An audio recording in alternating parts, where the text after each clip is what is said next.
కేంద్ర ప్రభుత్వం పద్మభూషణ్ పద్మశ్రీ అవార్డులను ప్రకటించాలని రాష్ట్ర ప్రభుత్వాన్ని తెలియజేసినప్పుడు వ్యక్తిగా కాదు తెలంగాణ రాష్ట్ర ప్రభుత్వంగా ఈ భారతదేశం యూనియన్ ఆఫ్ స్టేట్స్ ఏ ఒక్క వ్యక్తి యొక్క రాజ్యం కాదు, రాజ్యాధికారం కాదు. ప్రజలు ఎన్నుకున్న ప్రజాప్రభుత్వాలు, రాష్ట్ర ప్రభుత్వాలు కూడితేనే కేంద్ర ప్రభుత్వం. రాష్ట్రాలుగా ఎవరికి వాళ్ళం విడిపోతే కేంద్రం అనేది మిథ్య, కేంద్ర ప్రభుత్వం అనేది మిథ్య. ఆ వ్యక్తులు గుర్తుపెట్టుకోవాలి. రాష్ట్రాల కలయికనే కేంద్రము ఈ దేశం. రాష్ట్ర ప్రభుత్వాలకు సంబంధించిన మేము ప్రభుత్వ అభిప్రాయంగా మా తెలంగాణ సమాజాన్ని, ప్రజలను స్ఫూర్తిని అందించి గొప్ప ఆదర్శంగా నిలబడ్డ వ్యక్తులకు అందించే పద్మభూషణ్ పద్మశ్రీ అవార్డు ఇవ్వవలసిందే.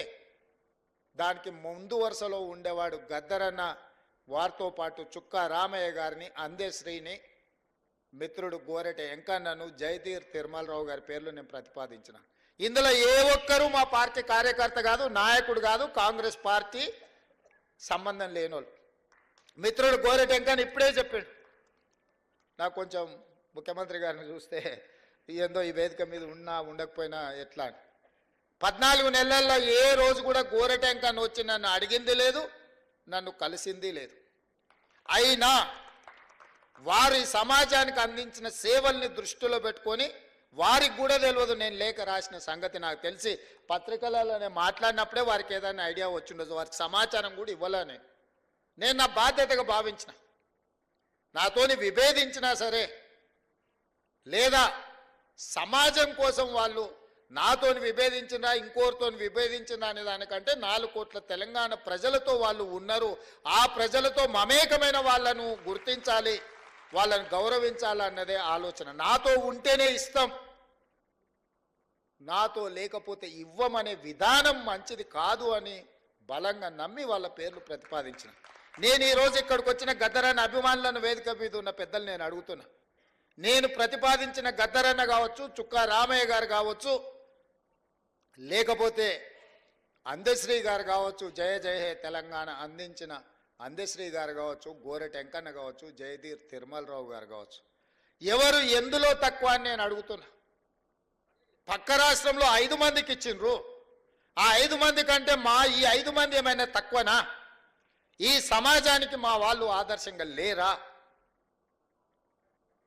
నేను ఒక పద్ధతిలో ప్రధానమంత్రి గారికి మా ఆలోచనను, మా బాధను, మా నిరసనను కేంద్ర ప్రభుత్వానికి ఒక వేదిక మీద నుంచి తెలియజెప్పి లేఖ రాస్తున్నామని చెప్పిన.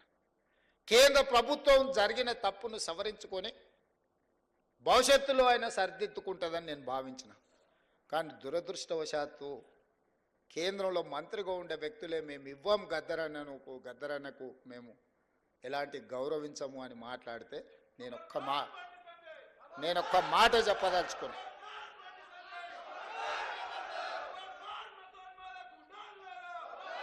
మాట చెప్పదలుచుకున్నా.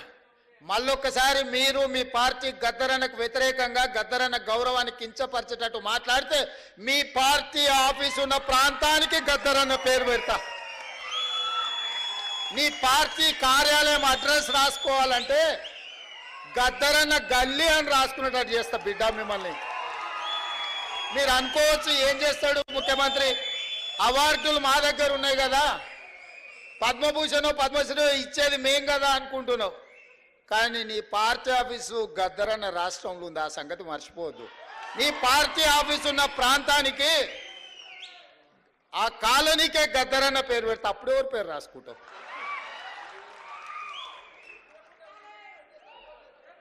ప్రతిదానికి మా దగ్గర మందుంది స్వామి.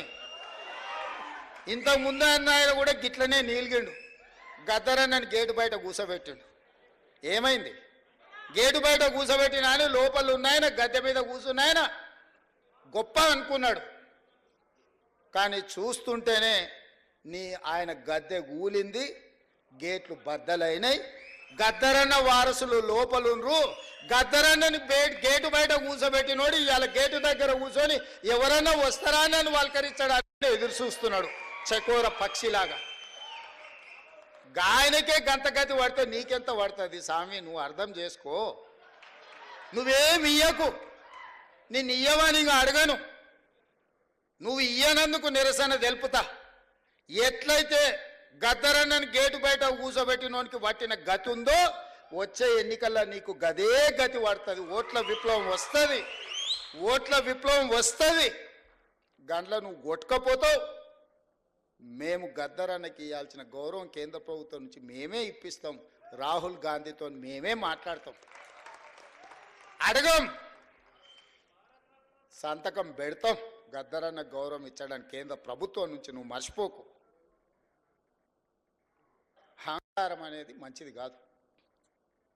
విభేదాలు ఉండొచ్చు, సైద్ధాంతికపరమైన విభేదాలు ఉంటే. చరిత్రలో సైద్ధాంతికపరమైన విభేదాల మీద చర్చించుకున్న వాళ్ళు లేరా? గౌరవించుకున్న వాళ్ళు లేరా? మరి మీరెందుకు ఇంత అహంకారపూరితంగా వ్యవహరిస్తారు? అప్పుడప్పుడు మా పాశం యాదగిరి అన్నను మమ్మల్ని ఎడా పడా చెడా పడా తిడతానే ఉంటాడు. అంత మాత్రాన మా యాదగిరి అన్నను మేము వదులుకున్నామా? పెద్ద మనిషి అనుభవం ఉన్నాడు, ఎక్కడన్నా ఏదన్నా అటు ఇటు ఉంటే అంటాడు.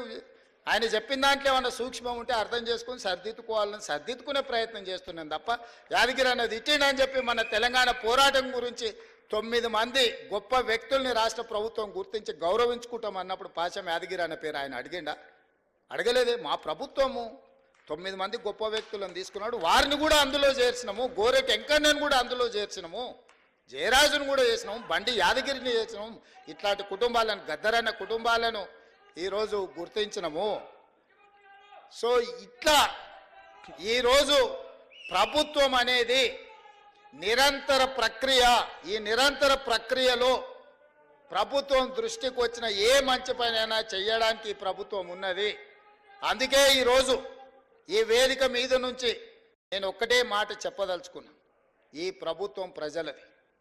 ప్రజలు ఏం కోరుకుంటున్నారో ఆ విధానాలను కొనసాగించడమే మా బాధ్యత. ఇవాళ యూనివర్సిటీల వైస్ ఛాన్సలర్లను వేసినాం. ఉస్మానియా యూనివర్సిటీకి 100 ఏళ్ళ చరిత్ర ఉంటే 100 ఏళ్ళలో ఒక దళితుడు కూడా ఉస్మానియా యూనివర్సిటీకి వైస్ ఛాన్సలర్ కాలే. మొదటిసారి కంచె ఐలయ్య గారికి, వేదిక మీద ఉన్న లేకపోతే కాకి మాధవరావు గారికి, వీళ్ళందరికీ విషయం తెలిసి ఉండాలి. మొదటిసారి ఉస్మానియా యూనివర్సిటీకి అక్కడ చదువుకున్న ఒక విద్యార్థిని ఇవాళ వైస్ ఛాన్సలర్గా నియమించినాము. 100 ఏళ్లలో జరగంది ఈరోజు ఈ ప్రభుత్వంలో జరిగింది. అంబేద్కర్ యూనివర్సిటీలో రిజిస్ట్రార్గా పనిచేసిన వ్యక్తే ఈరోజు అంబేద్కర్ యూనివర్సిటీకి వైస్ ఛాన్సలర్ అయ్యింది. ఇవాళ యూనివర్సిటీల వైస్ ఛాన్సలర్ని సామాజిక న్యాయాన్ని గుర్తుపెట్టుకొని ప్రతి దగ్గర ఒక క్రమ పద్ధతిలో వాళ్ళు ఎవ్వరు మమ్మల్ని కలవలేదు, పైరవి చేయలేదు. అయినా వాళ్ళని గుర్తించి గౌరవించాలనుకున్నాం. ఈ ప్రభుత్వం చేసింది. ఇది సరిపోతుందంటే సరిపోదు, ఇంకా చేయాల్సిన అవసరం ఉంది.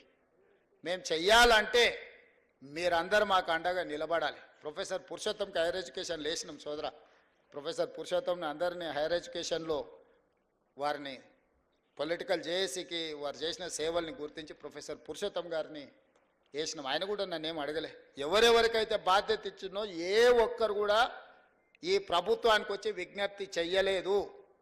ప్రభుత్వమే బాధ్యతగా భావించి వీలైనంత మేరకు మంచి చేయాలన్న ఆలోచనతో నా సహచర మంత్రివర్గుల సహకారంతో నేను ఏది ప్రతిపాదన చేసినా నా మంత్రివర్గ సహచరులు ఎవ్వరు రెండవ మాట మాట్లాడకుండా నేను మొదలు పెట్టంగానే మా ఉప ముఖ్యమంత్రి గారు దాన్ని ముందు కొనసాగించి ముఖ్యమంత్రి గారు చేస్తున్న ప్రతిపాదన సమంజసమైంది అని చెప్పి దానికి ఆమోదం చెందే విధంగా ఈరోజు ప్రభుత్వం నిర్ణయాలు తీసుకుంది.